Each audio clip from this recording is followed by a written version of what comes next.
Di antara tokoh agama atau ustadz yang paling fenomenal dan banyak digandrungi oleh masyarakat kita, masyarakat Indonesia khususnya, adalah Ustadz Abdul Somad yang biasa dikenal dengan UAS. Beliau adalah dai kondang yang cukup populer baik di kalangan netizen maupun di kalangan masyarakat awam, perkotaan, dan pedesaan. Di awal kemunculan beliau, mungkin bisa kita katakan bahwa dai pertama yang paling dikenal dan paling banyak followersnya, paling banyak pengikutnya, paling banyak penggemarnya ketika era medsos itu tumbuh besar di Indonesia adalah Ustadz Abdul Somad.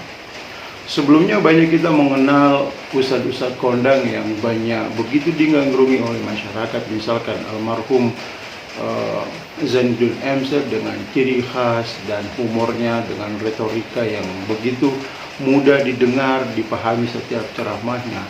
Tapi beliau itu lahir dan tumbuh dengan ketenaran, kepopuleran beliau di masa media sosial belum berkembang.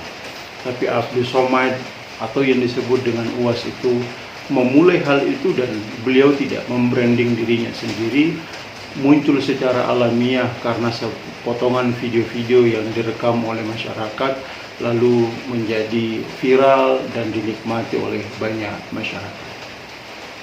Saya termasuk orang yang geleng-geleng kepala mungkin ya, dan termasuk kagum begitu banyak orang yang mencintai, menikmati ceramah-ceramahnya.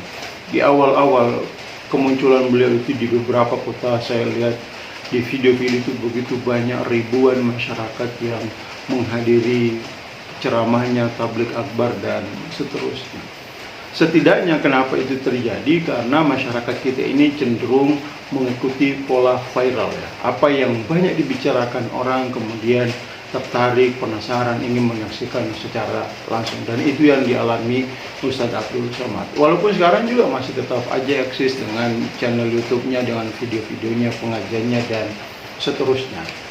Lantas mengapa UAS itu banyak digandrungi oleh masyarakat, banyak dinikmati ceramahnya, banyak jamaahnya, dan seterusnya? Di tengah media sosial yang semakin masif, sehari-hari masuk di beranda, kita tidak bisa menikmati belajar agama dan seterusnya. Ada 3 hal yang secara umum kita bisa lihat. Pertama, kelebihan Ustadz Abdul Somad itu adalah mampu mengemas ceramah dengan jenaka dan humor yang ciri khas ala Melayu. Ini yang humor itu sesuatu yang penting di dalam ceramah penyampaian. Banyak orang yang pintar, banyak orang yang berilmu, tapi belum tentu bisa menarasikan dengan gaya humor, gaya santai, dan seterusnya. Dan ini yang dialami oleh UAS di dalam setiap ceramah penyampaiannya.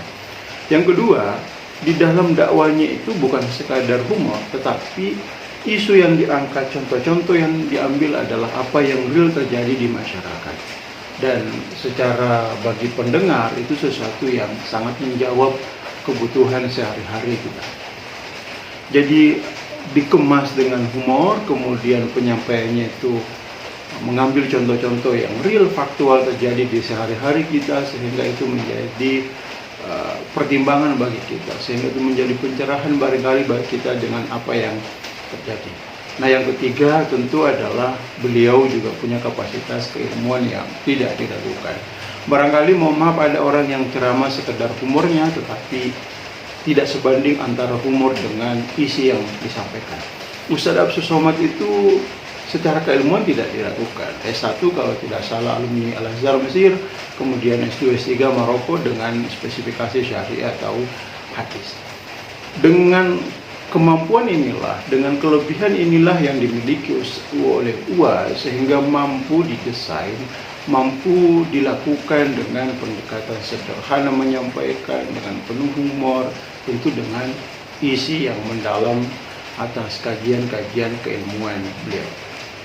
Banyak orang yang berilmu, banyak orang yang punya pemahaman keislaman, tapi belum tentu bisa menyampaikan secara humor, belum tentu bisa menyampaikan secara enak, secara santai, barangkali karena kebiasaan bahasa umum sehingga kurang minat di masyarakat. Dan satu hal terpenting adalah bahwa Kekuatan di media sosial penceramah itu adalah orang punya ciri khas apa, dan itulah yang melekat di telinga pendengar, dan itulah yang menjadi daya tarik. Terima kasih.